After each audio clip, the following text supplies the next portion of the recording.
구약 주제의 언약입니다. 오늘은 평화라는 선물인데 우리는 그분을 신뢰할 수 있습니다 라는 제목입니다. 제가 좀 줄래? 자, 언약이라는 주제 가운데 또 오늘 말씀은 평화 그리고 신뢰라는 이 세 가지 초점을 여러분들이 연결하시면서 말씀을 들으시기 바랍니다. 자, 알기, 하나님을 신뢰하고 순종하는 사람들의 마음은 평안과 온전함으로 지켜집니다. 생각하기, 하나님께서 모든 것을 주관하신다는 확신 가운데 쉼을 누리시기 바랍니다. 하나님께서 주관하심을 알고 그분을 신뢰하며 그 길로 행합니다.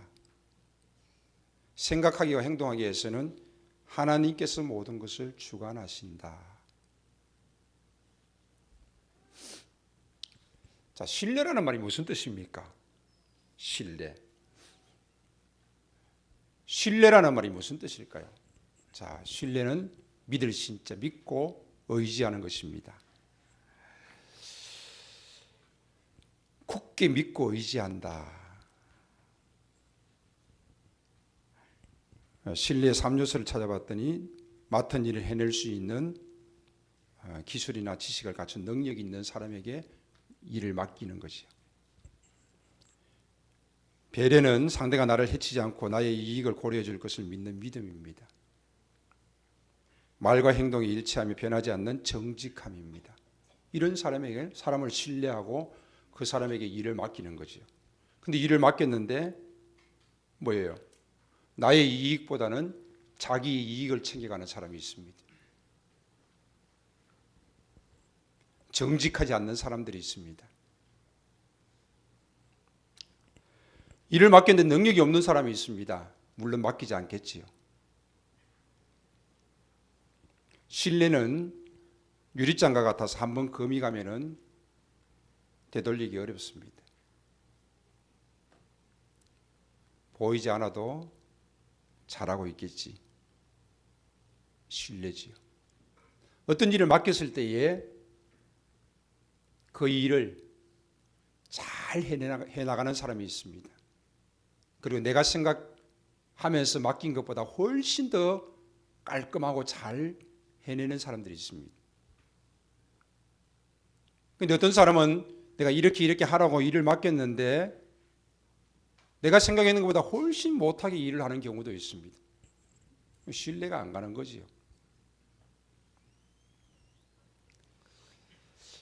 이것은 사람과 사람과의 관계 속에서 신뢰가 나타나고요.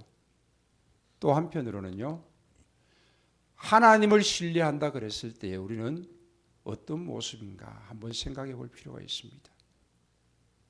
여러분, 하나님을 신뢰하십니까? 라는 질문을 여러분에게 던지고 싶습니다. 하나님을 신뢰하십니까? 예, 아무도 아멘하는 사람이 없지, 그죠? 하나님을 신뢰하십니까? 예, 아멘은 했지만은 신뢰하는지 안 하는지는 여러분들이 한번 생각해 봐야 되겠죠. 내가 하나님을 얼마나 신뢰하는가? 나는 재능도 많고 능력도 많고 배운 것도 많고 가진 것도 많은데 내가 하나님을 신뢰하는가?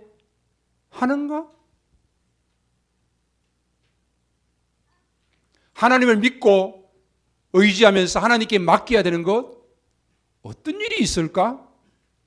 과연 나는 하나님을 신뢰하는가? 라는 질문을 제 스스로에게 던졌을 때에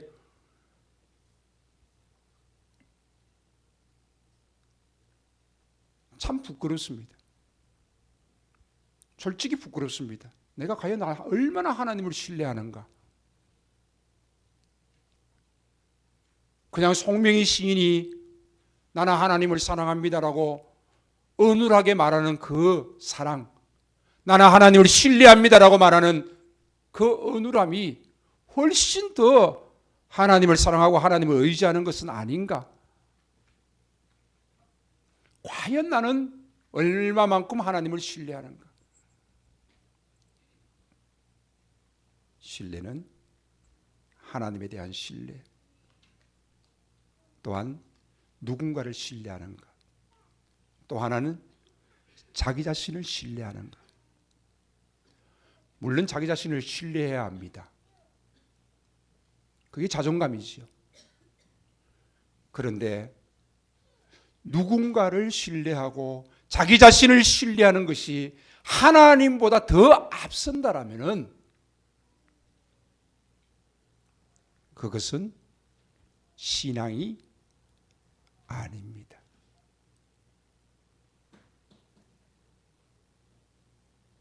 특별히 자기 자신을 더 신뢰한다라면은 자기 자신이 우상이 되는 거지. 하나님을 신뢰한다. 하나님을 믿고 의지한다. 하나님께 맡긴다. 요즘 아이들이 하는 말로 일도 없는 겁니다.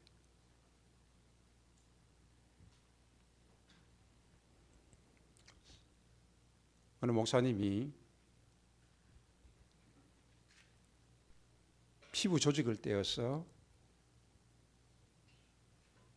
조직 검사를 했습니다. 예전에 한번 피부암이 있은 적이 있습니다. 그래서 피부가 이상해서 피부 조직을 떼어서 피부 조직 검사를 하는데 그 조직 검사가 결과가 나오는 날 병원에 갔습니다. 그러면서 앉아서 기다리는데 얼마나 초조하겠어요. 이야, 이게 정말 암인가? 아니면은 아무것도 아닌 것인가?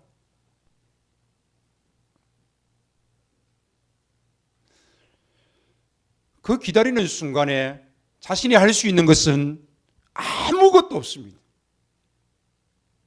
오직 하나님 앞에 기도밖에 할 수 없는 그 짧은 시간이 왜 그리 길게 느껴지는지. 결과는 다행히도 아무것도 아니었습니다. 그러나 그 순간을 자신은 잊지를 못합니다. 여러분이 아무리 많은 것을 가지고 아무리 좋은 재능을 가지고 아무리 많은 능력을 가지고 있다 할지라도 이 조그마한 일 앞에서 어떻게 보면 시간이 지나고 나면은 아무것도 아니었음에도 불구하고 아무것도 할 수 없는 자신의 모습을 발견하게 되는 것입니다.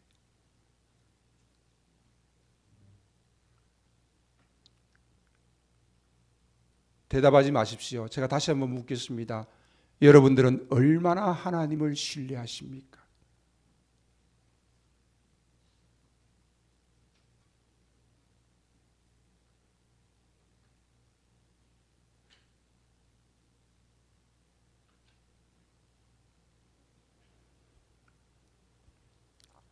이 질문 앞에 여러분들이 정말 한번 고민해 보십시오. 별로 높지 않습니다. 그러나 아이에게는 높지요.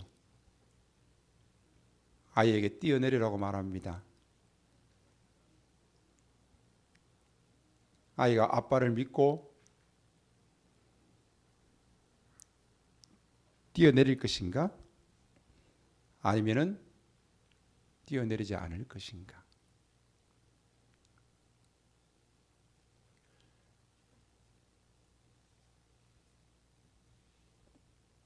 아빠가 아이를 받아줍니다. 그러면서 신뢰에 대한 것을 가르칠 수 있습니다. 또 한편으로는 아빠가 아이를 받아주지 않습니다. 아이가 조금 컸을 때겠죠. 얘야, 하나님만 의지해야 한단다. 사람을 의지해서는 안 된단다. 가르쳐 줄 수 있습니다. 우리는 수많은 사람들을 신뢰하면서 살아갑니다. 그러나 그 신뢰하는 사람을 통해서 우리는 사기를 당하고 실망을 받습니다. 사기꾼들은 엄청난 신뢰감을 주고 난 다음에 사기를 칩니다.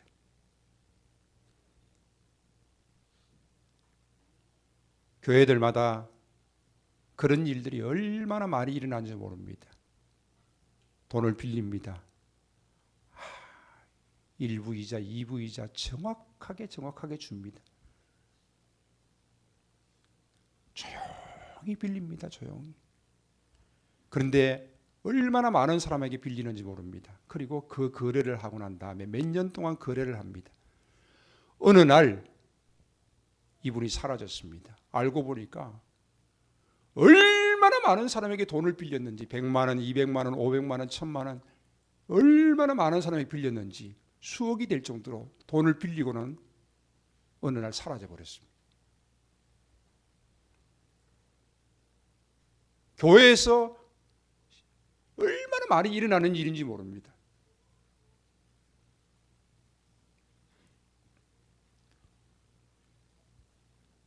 철석같이 믿었는데 그분은 그럴 사람이 아닌데라는 겁니다.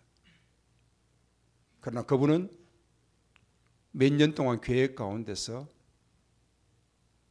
그러한 일들을 이루었던 것입니다. 안타깝지요. 교회에서 어떻게 이런 일이 일어날 수 있을까?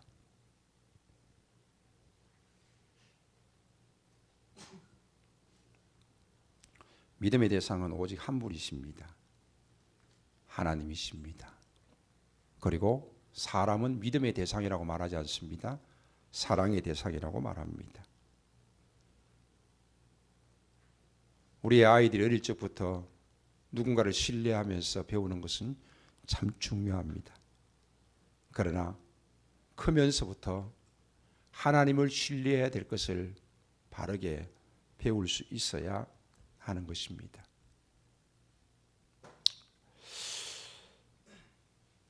오늘 한 사람을 소개하겠습니다.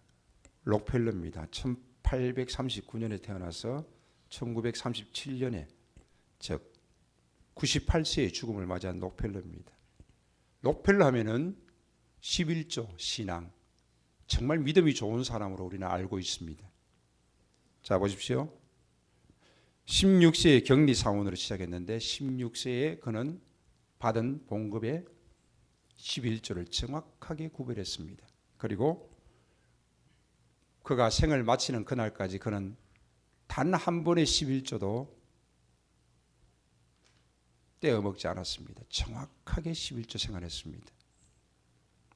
미국 석유 시장의 95%를 독점했습니다. 냉혹한 독점 자본가입니다. 경쟁사를 무자비하게 무너뜨리는 악덕 기업가입니다. 그러면서 그는 엄청난 부를 소유하게 되어집니다. 아이러니하지요. 어릴 적부터 신앙생활 했는데요. 악덕 기업가예요. 그는 엄청난 돈을 벌었는데요. 11조를 정확하게 했어요. 그런데 세상은 그를 향하여서 손가락질을 합니다. 악덕 기업가. 그러한 그가 50이 넘어서 탈모증이 왔습니다.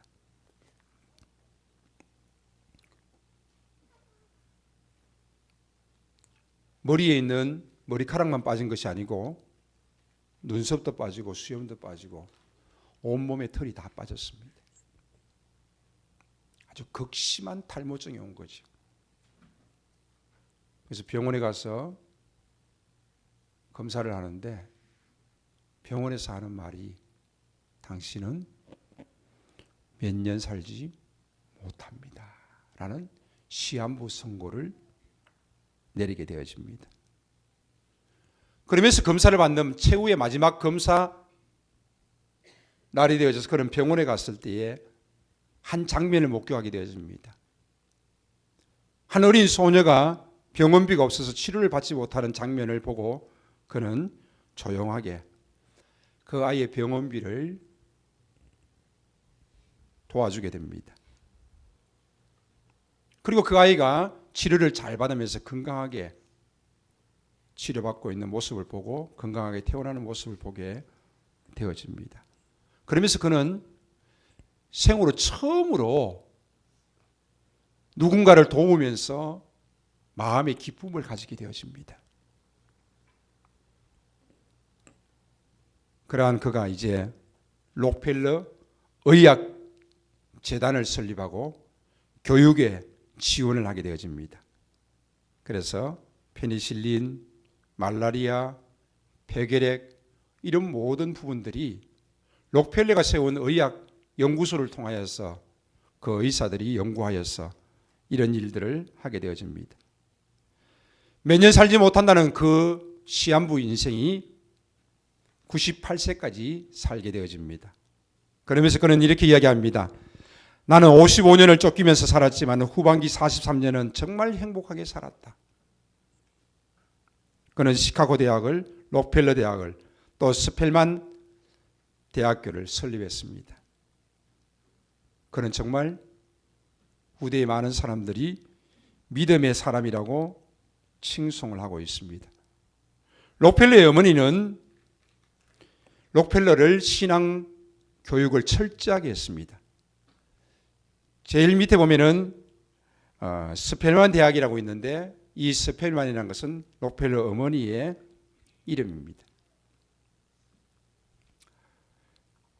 주일 예배는 반드시 본교회에서 드려라. 11조는 정확하게 해라. 목사님 마음을 아프게 하지 말고 순종해라.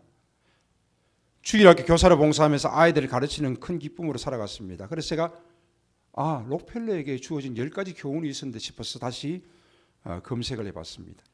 록펠러 어머니의 10가지 유언입니다. 글자가 잘 안 보이면 제가 읽어드립니다. 하나님을 친아버지 이상으로 섬겨라. 목사님을 하나님 다음으로 섬겨라. 주일 예배는 본교에서 드려라. 오른쪽 주머니는 항상 11조를 준비해라. 아무도 원수를 만들지 마라. 6번째, 아침에 목표를 세우고 기도해라. 하루의 시작을 하나님과 대화하며 계획함으로써 성실하고 규모 있는 삶을 살게 했습니다. 7번째, 잠들기 전에 하루를 반성하고 기도해라. 잘못한 것은 회개하고 감사할 것은 감사하고 하루를 마무리하는 겸손함을 길러주었습니다. 8번째, 남을 도울 수 있는 힘이 있다면 아끼지 말아라. 부를 쌓는 목적이 결국 이웃을 돕고 나누는 데 있음을 명확하게 했습니다. 9번째, 예배 시간에 항상 앞자리에 앉아라. 10번째, 아침에는 반드시 성경을 읽어라. 세상의 지식보다 하나님의 지혜를 우선시하는 가치관을 심어 주었습니다. 이렇게 록펠러 어머니는 10가지 유언을 록펠러에게 남겼습니다.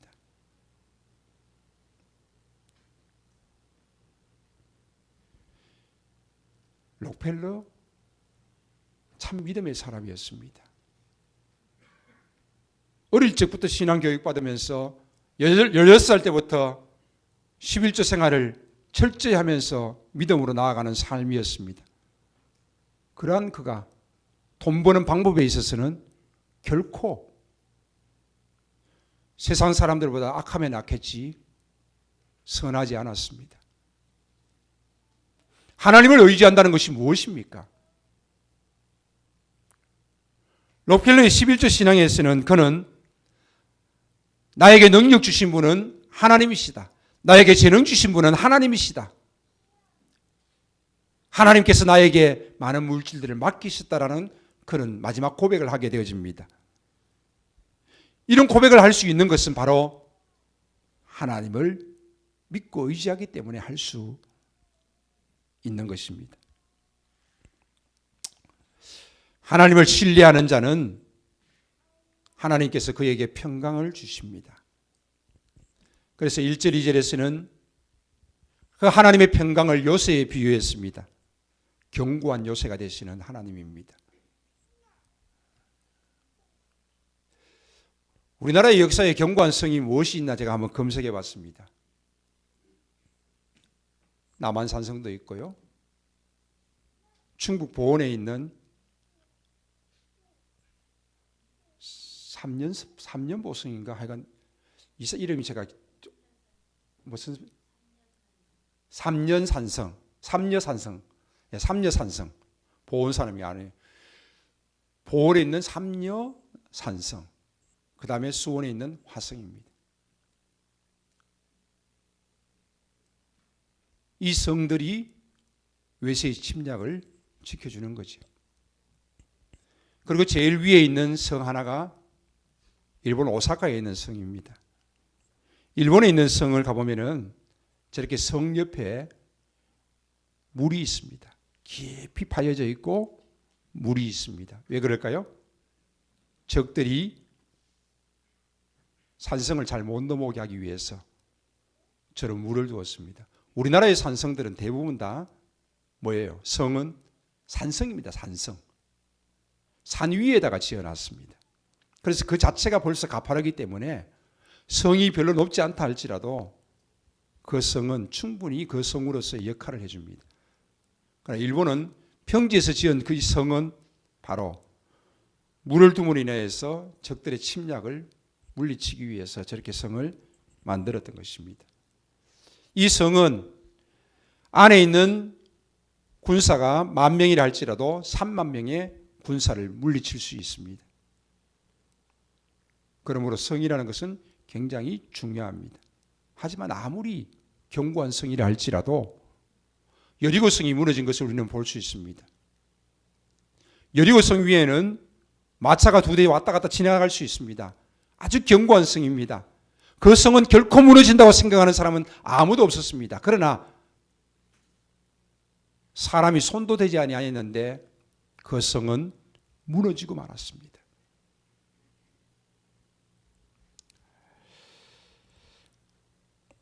하나님을 신뢰하는 자는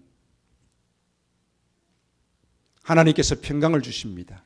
3절에서는 주께 심지가 견고한 자는 평강을 주신다라고 말씀하고 있습니다. 결국 주께 심지가 견고한 자는 하나님을 신뢰하는 자라는 뜻이죠. 이 주께 심지가 견고하다라는 말은 이런 의미를 가지고 있습니다. 한결같은 마음을 가진 자. 한결같은 마음을 가진 자. 어떤 상황 속에서는 주님을 의지하고 어떤 상황 속에서는 주님을 의지하지 않고 그런 것이 아닙니다. 늘 같은 마음으로 주님을 의지하는 것입니다. 저는 신앙생활 하는 데 있어서 누가 신앙생활을 제일 잘하느냐? 바로 이 한결같은 자입니다. 변함없이 신앙생활 하는 겁니다. 인생이 살면서 힘들고 어려운 일 찾아오지 않을까요? 암이 찾아올 수도 있고요. 사업의 실패가 찾아올 수도 있고요. 누군가의 이별을 통하여서 아픔을 가질 수도 있습니다. 그러나 어떠한 상황에 있다 할지라도 변함없이 한결같은 신앙의 모습을 보이는 자가 바로 신앙생활 잘하는 겁니다. 누구하고 싸웠어요? 그러나 내 신앙은 흔들림이 없어요. 누구한테 섭섭해요? 내 신앙은 흔들림이 없어요. 왜? 하나님께 향한 내 신앙은 결코 흔들릴 수가 없어요.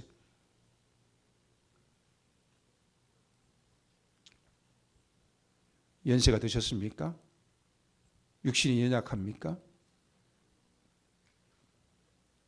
그럴수록 하나님을 향한 신앙이 더욱더 한결같은 모습으로 하나님 앞에 설 수 있으면 좋겠습니다.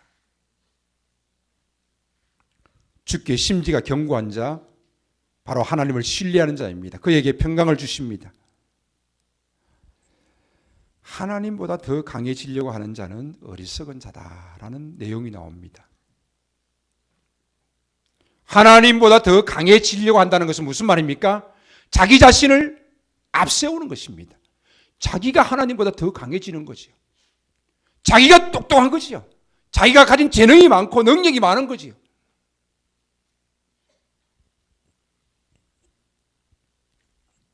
신앙의 중심이 하나님에서 자기 중심으로 옮겨지면은 그것은 곧 금송아지를 만드는 것과 같습니다. 이스라엘 백성들이 모세가 시내산으로 올라갔을 때에 아론에게 요구합니다. 우리를 위하여서 우리를 인도할 신을 만들어 달라는 것입니다. 하나님이 중심이 아니라 바로 우리입니다. 인간이 중심이 되어지는 것입니다. 우리를 위하여서 우리를 인도해 낼 신을 만들어 달라는 것입니다. 그리고 모세가 금을 다 가지고 거두어서 금송아지를 만들었습니다.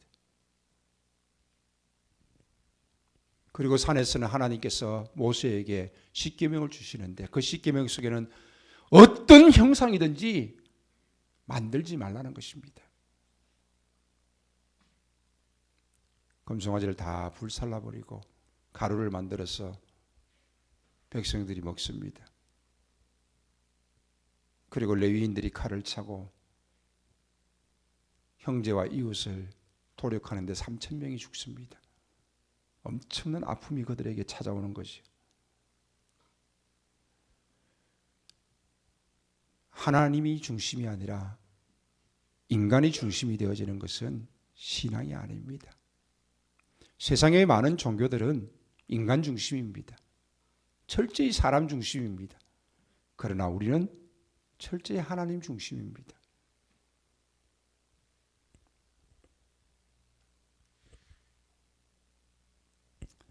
신뢰라는 뜻을 다시 한번 더 짚어봅니다. 하나님에 대한 신뢰와 인간에 대한 신뢰의 차이입니다. 우리는 창조주 하나님에 대한 신뢰를 가질 때에 그 신뢰는 완전합니다. 그러나 사람에 대한 신뢰를 가질 때 그 신뢰는 완전할 수가 없습니다. 하나님에 대한 신뢰는 전적으로 의탁할 수 있습니다. 그러나 인간에 대한 신뢰는 분별력이 있는 신뢰가 필요합니다. 지혜가 필요하죠. 하나님에 대한 신뢰는 어제나 오늘이나 동일합니다. 그러나 인간에 대한 신뢰는 상황과 심리에 따라서 변할 수 있습니다. 하나님에 대한 신뢰는 실망조차 성장의 과정으로 수용할 수 있습니다. 하나님이 실망시킨 것이 아니라 내가 실망했기 때문입니다. 인간에 대한 신뢰는 상처가 될 수 있으므로 용서와 경계가 병행이 될 필요가 있습니다. 이처럼 우리는 하나님에 대한 신뢰와 인간에 대한 신뢰를 구분하면서 하나님에 대한 신뢰의 모습으로 나아가야 될 것이고 또 사람들을 불신하는 것이 아니라 사람들을 신뢰하는 속에서 살아가되 우리가 그 경계를 좀 더 정확하게 해 나갈 필요가 있다라는 것입니다. 두 번째, 하나님을 신뢰하면서 하나님의 길을 걷는 자들에게는 하나님은 선을 이루십니다. 신뢰하면서 걷는 자에게, 즉 맡기면서 걷는 자에게 하나님께 맡기십시오. 그러면 그 결과를 주시는 분도 하나님이시기 때문에 내가 생각한 것보다 조금 더 작을 수도 있고 내가 생각한 것보다 훨씬 클 수도 있습니다. 그러나 그것이 크든지 작든지 하나님이 주신 결과를 겸허하게 받아들이면서 감사함으로 나아갈 수 있어야 하는 것입니다. 시편 23편에 보면은 사망의 엄침한 골짜기를 다닐지라도 라는 말씀이 나옵니다. 자, 골짜기는요, 그 골짜기를 지나갈 때는 시원합니다. 그리고 그 골짜기를 지나가면은요, 또 물이 있습니다. 풀도 있습니다. 그래서 목자들은 양들을 데리고 골짜기로 자주 갑니다. 그런데 이 골짜기를 사망의 엄침한 골짜기로 표현하고 있습니다. 왜 그렇습니까? 그곳은 양들도 좋지만은 다른 맹수들에게도 그 골짜기는 아주 좋은 곳입니다. 쉴 수도 있고요, 물도 있고요, 또 심지어는 다른 동물들이 오기 때문에 먹잇감도 있습니다. 그러나 목자가 함께 있으면은 이 골짜기는 아무리 사망의 엄침한 골짜기라 할지라도 목자가 나와 함께 있으면은 부족함이 없게 되어지는 것입니다. 하나님을 신뢰하면서 하나님의 길을 걸으십시오. 때로는 밤이 찾아옵니다. 밤이라는 것은 힘들고 어려운 상황을 이야기해 주고 있습니다. 힘들고 어려운 상황 속에서 하나님께 맡기십시오.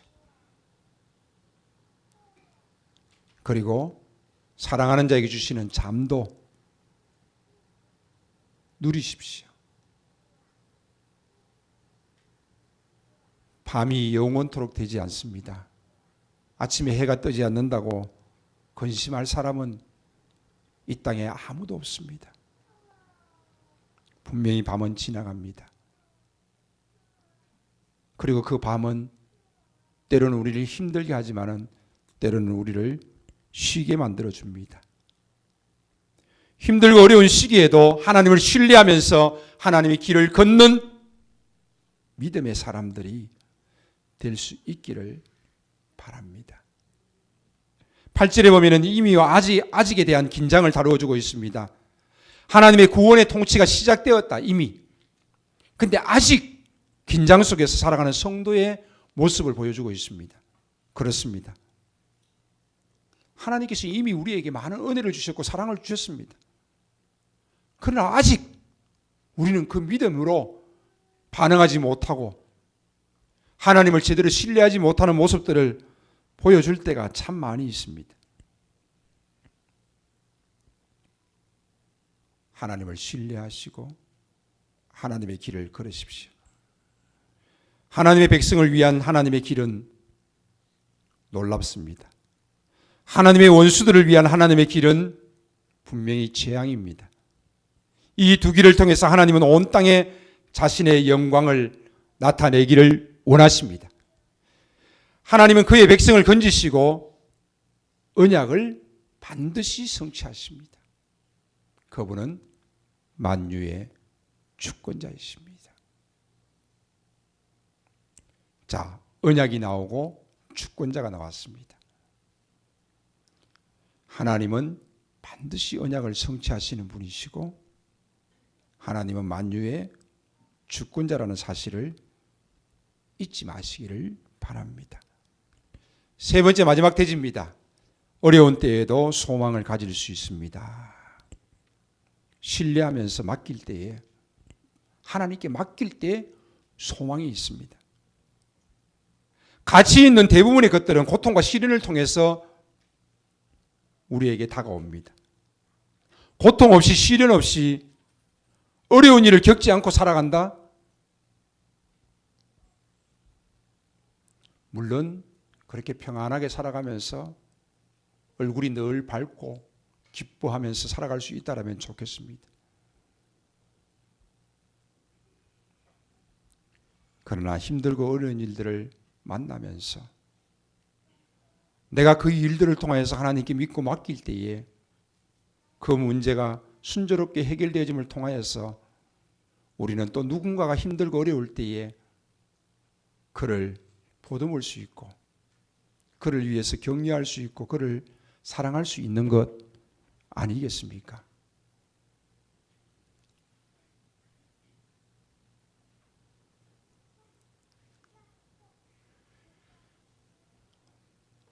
제가 11월 27일 날 아버지 돌아가시고 난 다음에 이제 장례 치고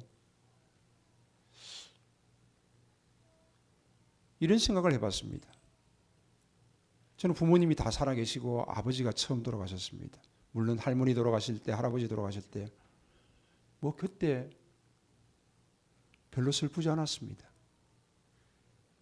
뭐 가까운 친척들이 돌아가셔도 그렇게 슬픈 것을 제가 느끼지 못했습니다. 그저 제일 슬펐을 때는 조희영 권사님이 돌아가셨을 때 제일 슬펐죠. 교인들도 많이 울었지 않습니까? 우리들도 많이 울었는데.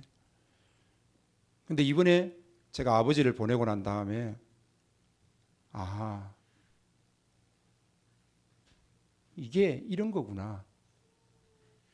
솔직히 말해서 제가 처음 알았습니다. 아픔이라는 거를. 저는 늘 부모님이 계시고 가까운 사람들이 돌아가 본 적이 별로 없고 지금 이 나이 먹도록 진짜 편안하게 살아왔거든요. 그러다 보니까 솔직히 그런 깊은 아픔을 제가 가져본 적이 없어요.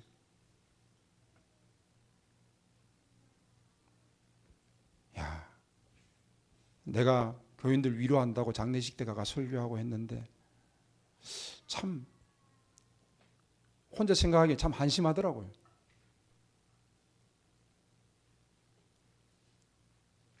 많은 사람들이 위로의 말을 던지는데 아이고 안 아프시고 잘 돌아가셨네요. 복이네요. 그런 걸 말하는 게 아니에요. 그죠? 정말 위로의 말들은 같이 아파하는 사람들의 아픔이고 함께 있어주는 사람들의 모습들이었습니다.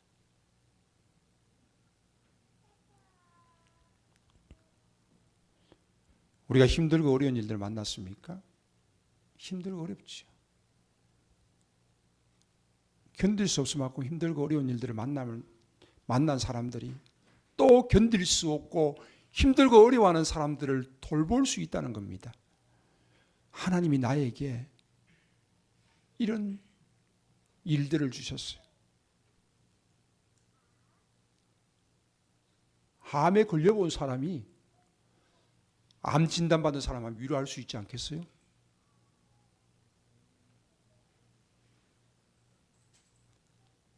누가 어떤 말로 위로할 수 있겠어요? 위로하는 게 달라요.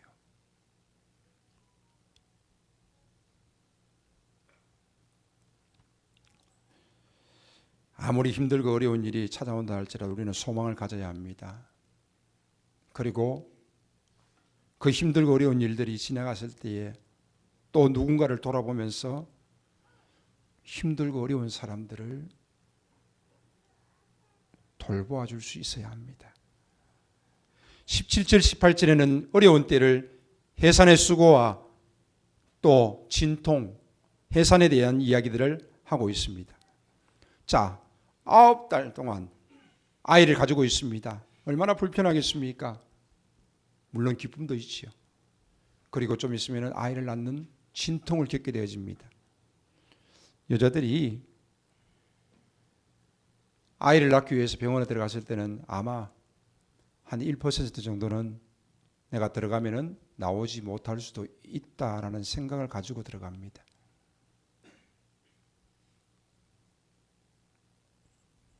지금은 대한민국의 의료시설이 너무 잘 되어 있어가지고 그런 사고들이 잘 없지만은 정말 예전에는 아이를 낳으면서 많은 이들이 아이를 잃기도 하고 산모가 죽음을 맞이하기도 했습니다. 9달의 불편, 진통의 고통, 이런 해산이 있음에도 불구하고 이것을 다 잊어버릴 수 있는 것은 무엇입니까? 그리고 또 아이를 가져요. 그리고 또 아이를 가져요.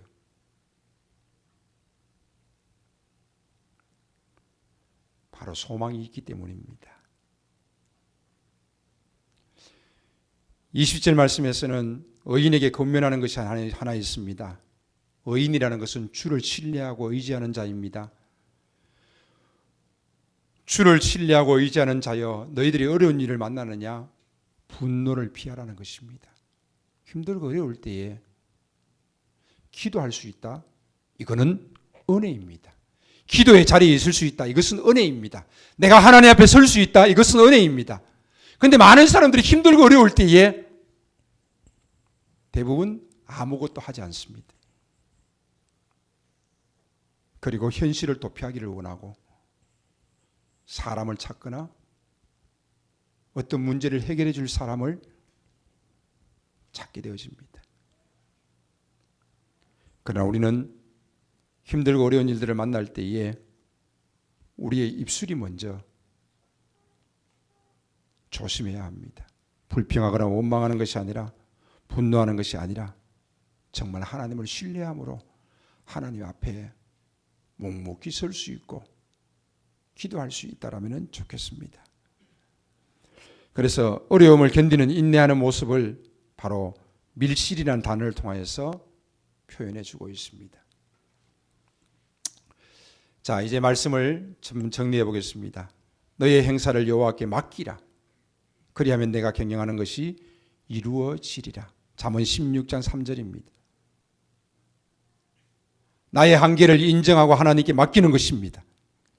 결과에 대한 불안을 기도로 바꾸십시오. 맡겼다고 해서 아무것도 하지 않는 것이 아닙니다. 하나님께 맡긴 자는 최선을 다해서 그 일들을 감당합니다. 그리고 하나님께 맡긴 자는 하나님과의 지속적인 관계 속에서 모든 일들을 이루어갑니다. 그리고 하나님께 맡긴 자는 가장 분명한 사실, 기도한다는 것입니다. 하나님의 방법으로 이루어질 것을 신뢰하시길 바랍니다. 자신을 신뢰하지 마십시오. 자신을 신뢰한 자에 대한 권면을 합니다. 자신의 지혜가 가진 한계를 정직하게 직시하십시오. 내 힘의 근원이 어디에서 왔는지 기억하십시오. 하나님께로부터 오지 아니하면은 우리의 인생은 아무것도 아닙니다. 자신감 있습니까? 하나님에 대한 신뢰로 전환하십시오. 그리고 온전히 하나님을 신뢰하시기를 바랍니다.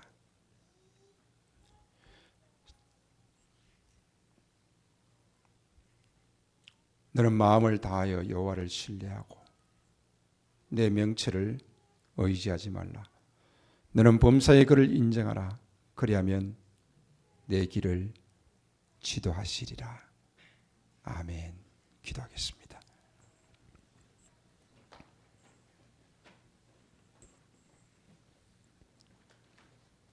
우리에게 주어진 재능도, 명철도, 능력도, 환경도, 건강도 하나님이 다 허락하지 아니하시면은 아무것도 아닌 것임을 주여 기억하며 고백합니다. 모든 것이 하나님께로 왔음을 고백하오니 주여, 우리가 하나님 앞에 겸손하게 서게 하시고 하나님을 신뢰함으로 나아갈 수 있도록 은혜를 더하여 주시기를 간절히 바라옵고 원하옵나이다. 이 시간도 하나님 말씀을 기억하면서 찬양하고 기도함으로써 하나님 앞에 서기를 원합니다. 주의 성령께서 각 사람 가운데 임재하시어 역사하여 주시옵소서. 예수님의 이름으로 기도하옵나이다. 아멘. 주 예수 그리스도의 은혜와 하나님 아버지의 무한하신 사랑하심과 성령 하나님이 함께 하시고 도우시며 인도하시고 교통하시는 역사가 오늘도 하나님을 신뢰하면서 그 길을 걷기를 원하는 주의 사랑하는 모든 권속들 가운데 그 가정과 주의 몸된 교회와 D6 모든 사역 위에 이제로부터 영원토록 함께 있을지어다. 아멘.